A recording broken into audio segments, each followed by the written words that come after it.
Mari silakan duduk. Kita lihat 2 Raja-Raja.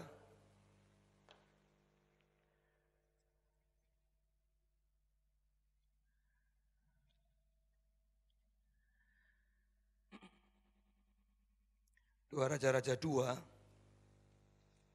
ada beberapa proses atau journey yang kita perlu pahami saudara, untuk kita bisa mendapatkan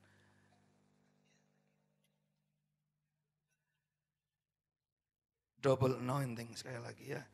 Destiny kita adalah mendapatkan 2 kali lipat. Setiap hari kita rindukan ada 2 kali lipat pengurapan. Amin. Nah saudara, perjalanan yang kemarin saya sudah sebutkan ada Betel, ada Yeriko dan ada Sungai Yordan, ada lembah Yordan ya. Nah sebelumnya sebenarnya ada satu daerah yang disebut Gilgal. Nah, memang itu saya tidak bahas lagi kemarin karena sebenarnya itu sudah bukan bagian kita. Tapi mungkin saya perlu menjelaskan sedikit arti Gilgal itu separation, pemisahan. Kita sudah dipisahkan Tuhan, katakan amin. Kita sudah dipindahkan dari gelap kepada terang yang ajaib. Ya, oleh karena kuasa Tuhan. Nah, saudara, demikian juga bangsa Israel. Coba kita lihat di dalam ayat yang pertama ya, sama dan yang kedua. Menjelang saatnya Tuhan hendak menaikkan Elia ke sorga, dalam angin badai, Elia dan Elisa sedang berjalan dari Gilgal. Nah, saudara, lihat.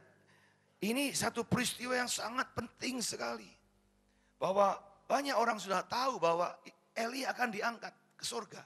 Ini kalau saudara terima berita seperti itu, kira-kira kabarnya begini headline-nya.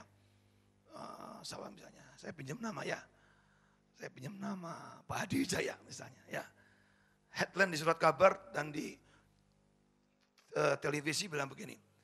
Bahwa minggu depan Bapak Hadi Wijaya akan diangkat ke surga, hidup-hidup. Kira-kira itu berita besar atau berita kecil? Dahsyat saudara. Itu betul-betul berita yang wow, semua mestinya mata mengarahkan kepada event atau kejadian itu. Wah, sungguh-sungguh ditunggu, betul ya? Wah, itu kan peristiwa yang sangat luar biasa. Ada seorang akan diangkat hidup-hidup ke surga. Ya, bisa saja seperti Yesus itu sudah dia ngalami, saudara. Tapi mari kita akan lihat, saudara. Ada peristiwa dulu yang mendahului sebelum hal itu terjadi. Dikatakan ada Gilgal. Gilgal itu tadi ada separation, pemisahan. Dipisahkan, saudara. Seperti kita juga adalah orang-orang yang dipisahkan. Gereja, eklesia, itu bicara soal dipisahkan, diambil keluar dari dunia sebetulnya. Artinya, ya. Nah, saudara, kita sebagai gereja, harusnya kita sudah tahu bahwa kita ini bukan milik dunia lagi. Katakan amin. Ya, kita bukan milik dunia, kita adalah milik surga. Kalau saya boleh katakan dengan lebih tajam mungkin makhluk surga, saudara. Orang yang percaya Yesus, lahir baru, menjadi ciptaan baru, kita jadi makhluk surga sebetulnya. Kita punya keluarga negara surga lah. Ya, kita punya paspor surga. Amin. Nah, cuma masalahnya kita masih hidup di dunia ini. Berarti kita nggak boleh jadi serupa. Roma 12 ayat 1. Jangan jadi serupa dengan dunia ini. Roma 12 ayat 2 ya. Tapi hendaklah engkau mengalami apa? Pembaruan akal budimu. Supaya engkau tahu mana kehendak Bapa yang baik, yang berkenan, dan yang sempurna. Nah saudara, pemisahan ini tentu tidak bisa menjadi satu semena-mena kekuasaan Allah. Iya, Tuhan memang ingin. Bangsa Israel waktu di Mesir, Tuhan ingin keluarkan bangsa Israel. Aku mau mereka beribadah kepadaku. Ya. Dan itu luar biasa saudara, luar biasa. Tuhan keras sekali di situ. Ya, saudara bisa dibaca dalam kitab Keluaran. Bagaimana Tuhan begitu komitmen sama Fir'aun bilang keluarkan bangsa itu dari perbudakan. Kalau enggak, kau izinkan, aku binasakan semua anak sulungmu. Itu harga ibadah di mata Tuhan. Harga pemisahan. Dan itu sudah dibayar dan dibuktikan. Tuhan bukan cuma kasih satu instruksi, tapi Tuhan bayar melalui Yesus yang harus mati. Katakan amin. Saudara, ini satu kehendak Tuhan. Dipisahkan. Saudara, kita masih hidup di dunia, tapi kita tidak harus dan tidak boleh menggunakan pola-pola pikir dunia. Katakan amin. Kita mulai belajar melalui firman Tuhan tentu. Bukan melalui yang lain-lain. Melalui firman Tuhan. Bagaimana supaya pola pikir kerajaan itu menjadi sesuatu yang kita miliki dalam hidup kita. Kita terpisah. Kita sudah dipisahkan. Dari gelap kepada terang. Sudah pisah. Kita sudah beralih. Katakan amin. Jangan jadi orang Kristen yang merasanya tetap ya seperti orang dunia. Gak beda. Gak beda banyak. Mungkin ada beda sedikit sekali bedanya. Bedanya mungkin kita tiap minggu ke gereja. Bawa Alkitab. Ya bedanya di situ sudah. Mungkin ya berdoa sedikit lah. Baca Alkitab kadang-kadang kalau ingat. Nah misalnya gitu. Pokoknya beda sedikit. Ada beda sedikit. Dengan orang pasti beda. Saya percaya pasti beda. Ya, cuma sedikit. Gak terlalu signifikan. Nah padahal tuh Rasul Paulus bilang jangan menjadi serupa. Jadi gak ada miripnya sama sekali. Katakan amin. Saudara dan saya sebagai orang yang sudah dipisahkan. Bukan melalui barang yang fana. Bukan dengan emas perak. Tapi dengan darah anak domba Allah yang tidak bersalah. Darah Yesus. Itu betul-betul sudah dipisahkan. Dikeluarin dari situ. Jadi mestinya sudah gak bisa lagi berpikir. Yang lama itu sudah mestinya sudah nggak menjadi sesuatu yang mendominasi hidup kita lagi. Sudah. Bahkan kita sudah lupa itu. Ya, yang lama-lama itu sudah nggak ngerti. Tutup buku itu ya. Tutup buku ya. Ingat ya kata-kata saya tutup buku. Jangan dibuka-buka lagi. Masih dibuka-buka lagi enggak bukunya? Buku lama. Enggak. Bener ya? Ngomong dengan saya ciptaan baru oleh karena darah Yesus yang lama sudah selesai. Seperti buku sudah tertutup dan tidak akan aku buka lagi. Amin. Jadi hari ini kita mulai sesuatu yang baru. Atau sudah pada saat kita sadar kita ciptaan baru. Kita sudah mulai sesuatu yang baru. Perjalanan yang baru. Jangan diingat-ingat lagi yang lama. Ya, itu dari Tuhan, sisi Tuhan. Nah sisi kita apa? Milih, mau enggak? Nah, itu, ya. Selalu ada pilihan. Tuhan bukan Tuhan yang bertangan besi, paksa kita. Enggak bisa. Dia punya satu pemberian yang sangat dia hargai dalam hidup manusia, semua manusia. Yaitu namanya free will, kehendak bebas. Wah itu luar biasa. Tuhan itu investasi habis-habisan. Seluruh yang di surga, yang terbaik dari surga diberikannya pada dunia ini supaya orang yang percaya kepada dia tidak binasa. Tapi dia sisi lainnya dia memberi free will. Saya bilang itu anugerah. Kalau kita bisa percaya itu anugerah yang luar biasa. Betul ya? Saudara kalau memberi sesuatu pada seorang, jujur ya. Apalagi yang berharga untuk mereka, kira-kira saudara punya enggak pamrih? Jujur. Punya enggak harapan lah, pamrih itu ada harapan. Ada enggak? Jujur. Pasti punya saudara. Minimal orang itu bilang say thank you, bilang begitu. Tapi kalau tiba-tiba orang itu bukan ngomong terima kasih tapi ngaplok saudara malah. Kira-kira saudara masih puji Tuhan. Satu lagi sini ya. Halo? ya ini kita belajar. Memang kelihatan jadi aneh kelihatannya. Dengan dunia ini kita jadi aneh saudara. Disakiti, ngampuni. Ditempeleng, pipi satu kasih pipi kanan. Aduh. Tapi inilah filosofi kerajaan yang kita harus ikuti. Ya.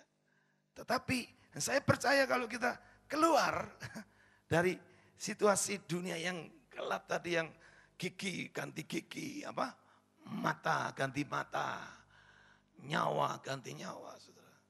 Kita akan mengalami sukacita. Sukacita itu bukan karena keadaan kita ini baik sebetulnya. Sukacita itu pada saat kita sadar bahwa ada kekuatan dalam hidup kita yang bukan berasal dari diri kita. Katakan amin. Kita sadar, kita mampu berbuat ini bukan karena aku. Dan dunia akan lihat, saudara. Tuh, kamu itu, aku ngerti. Kamu ini dulu waduh jangankan disakiti. Ya, ada orang mau sedikit nyenggol kamu aja, kamu sudah reaksinya mesti kuat. Tapi sekarang itu, kamu disakiti bolak-balik. Kamu tetap bisa senyum dan tetap bilang, aku memaafkan, aku mengampuni. Saudara, ini sesuatu yang memang bagian dari hidup kita yang mesti kita harus sadari. Separation, dipisahkan. Berbeda pola pikir yang totally different. Beda, signifikan. Saudara. Ayo, ya tentu saya percaya ini bukan kekuatan kita. Kita nggak mampu. Katakan amin. Ya, kita nggak akan mampu, saudara. Tapi tadi Roh Kudus sudah diberikan buat kami untuk kita bisa mulai. Ayo belajar, belajar, belajar. Apapun keadaan kita, ya, saat-saat kita sedang dalam keadaan sulit, mari belajar untuk bersyukur. Amin. Bersyukur. Kemarin diajarkan oleh Pak Yusuf Roni, bagaimana syukur itu sesuatu yang sangat-sangat bernilai dan tinggi harganya di hadapan Tuhan. Amin. Ya, dan karena saudara, kebahagiaan itu bukan ditentukan oleh apa yang kita peroleh. Ya, yang kita miliki, artinya mungkin secara materi, bukan. Tapi saat kita juga bisa bersyukur dalam keadaan-keadaan apapun juga. Kebahagiaan ditentukan saat kita mulai bisa bersyukur. Bersyukur, bukan bersyukur dengan keadaan yang miskin, ya wis miskin rapopo.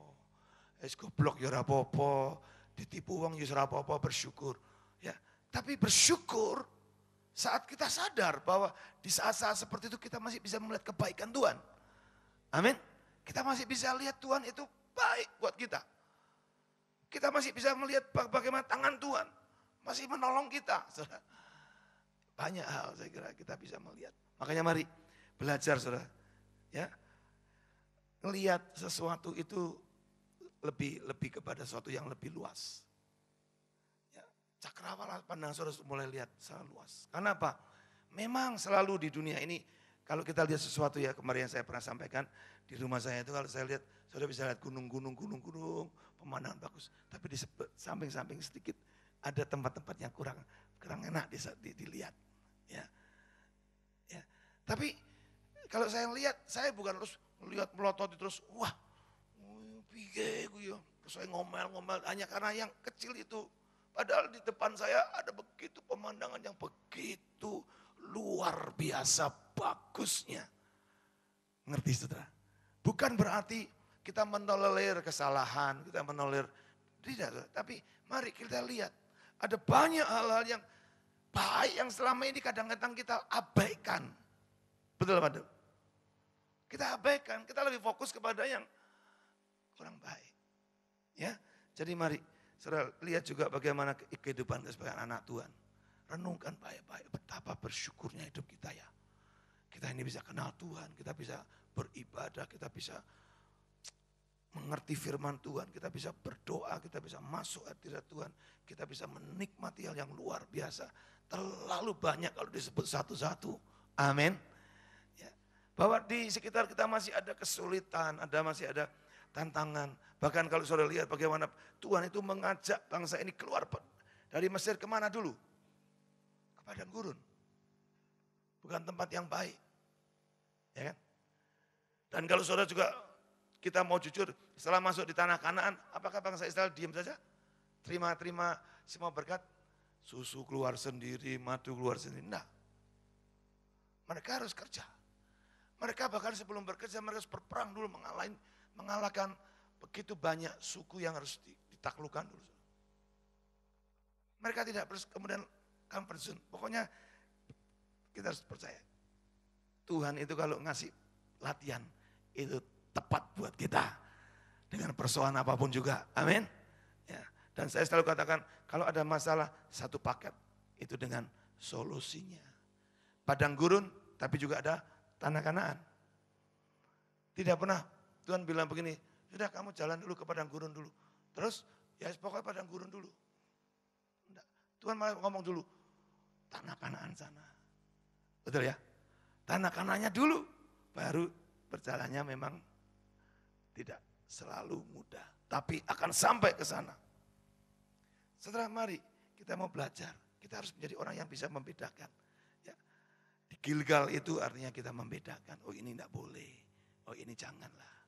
Yang ini boleh, yang ini harus bahkan, ini prioritas, harus. Ya, misalnya seperti kita sedang baca Alkitab, saudara ayo, ini sesuatu yang mutlak, harus baca. Gak bisa orang Kristen tanpa ngerti Alkitab secara penuh.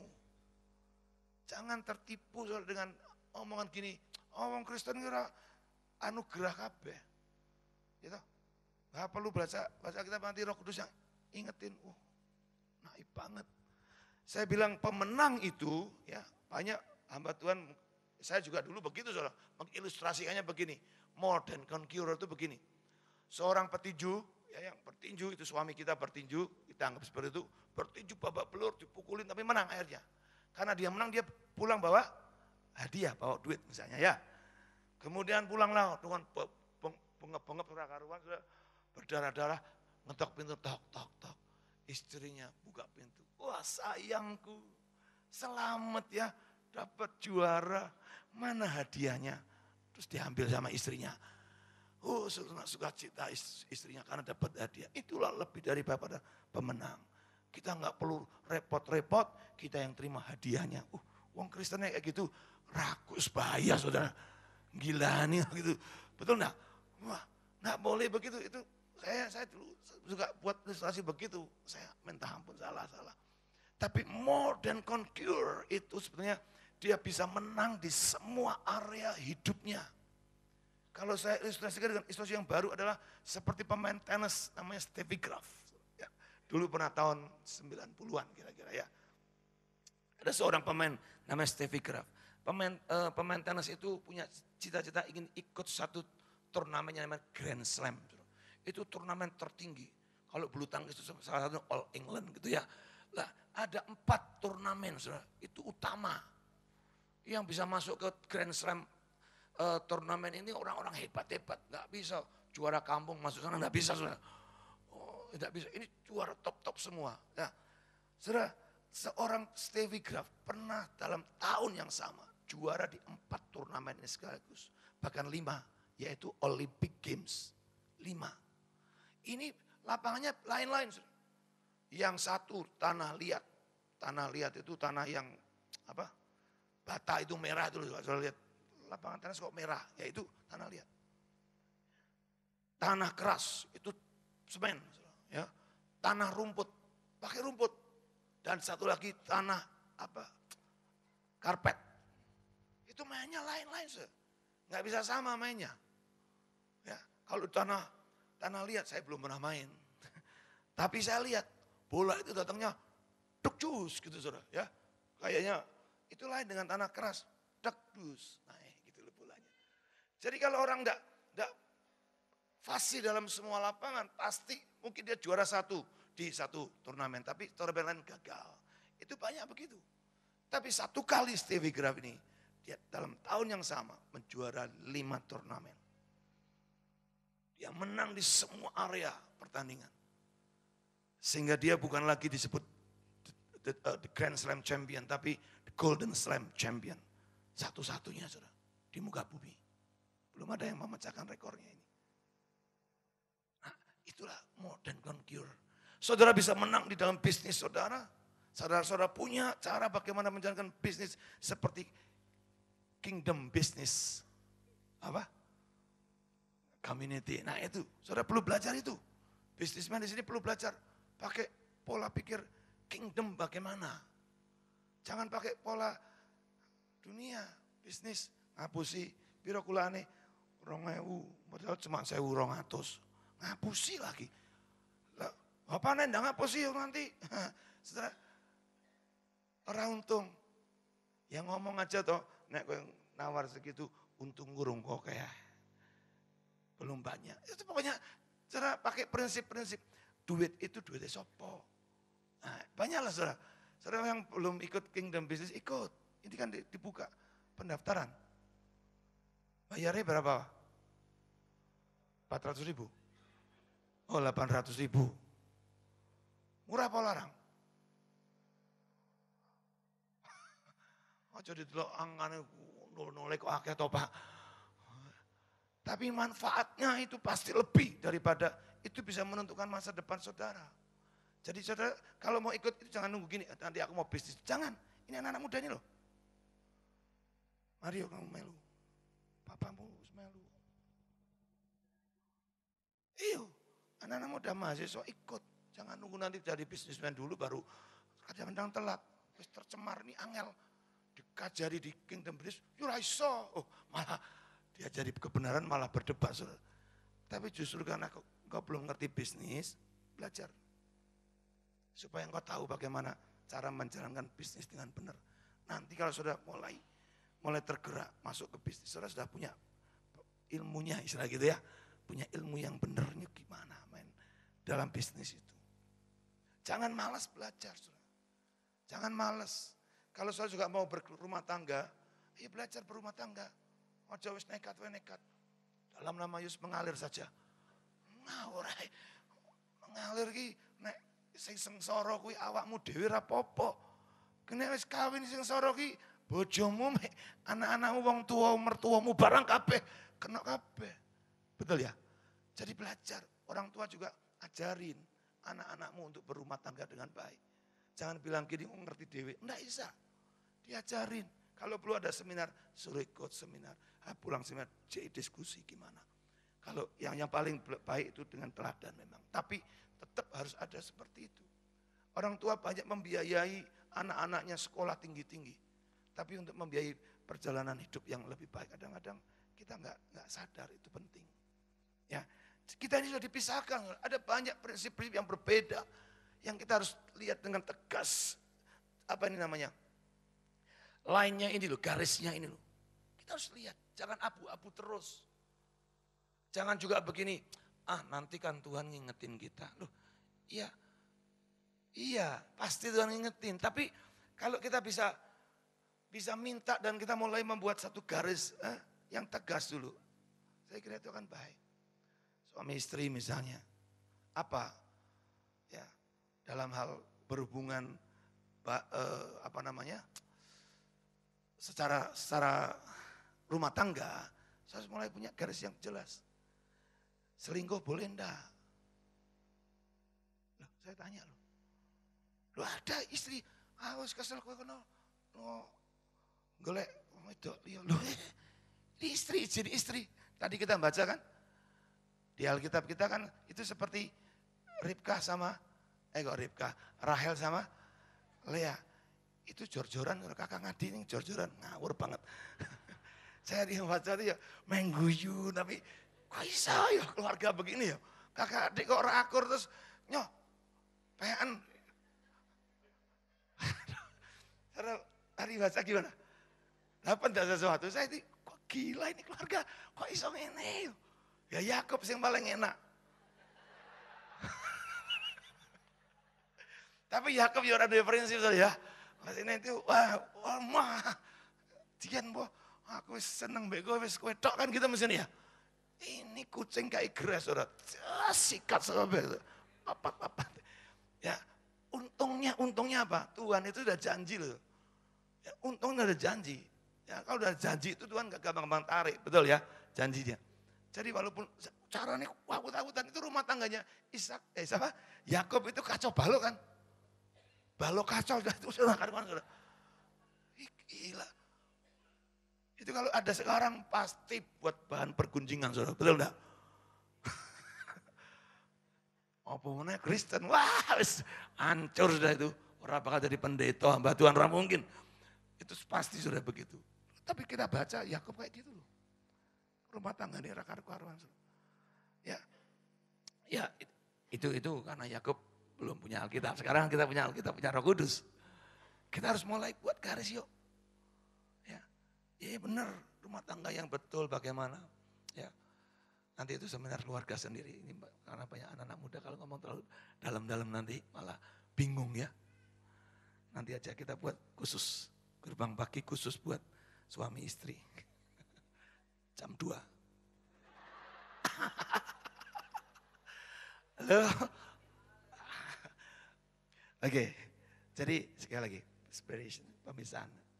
1, kehendak Tuhan. 2, pilihan kita. Saya berdoa, kita yang sudah dengar firman Tuhan ini, kita buat pilihan yang tepat. Amin. Ya, hidup ini pilihan, memang itu luar biasa, itu anugerah. Saudara. Pilihan itu anugerah. Ya, anugerah yang harus dijaga, yang harus dikelola dengan baik. Puji Tuhan, mari kita berdoa.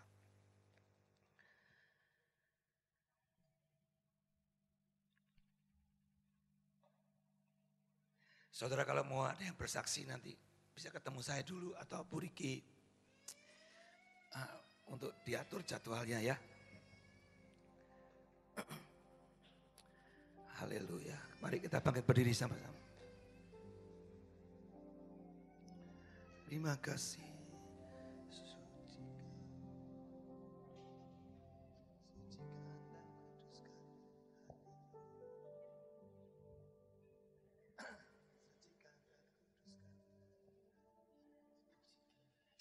Haleluya. Pemisahan itu untuk mengkhususkan ya.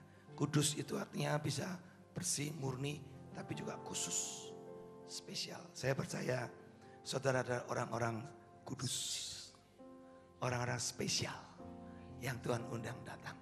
Amin. Ya, kita semua adalah orang-orang yang dipilih Tuhan dan diurapi Tuhan.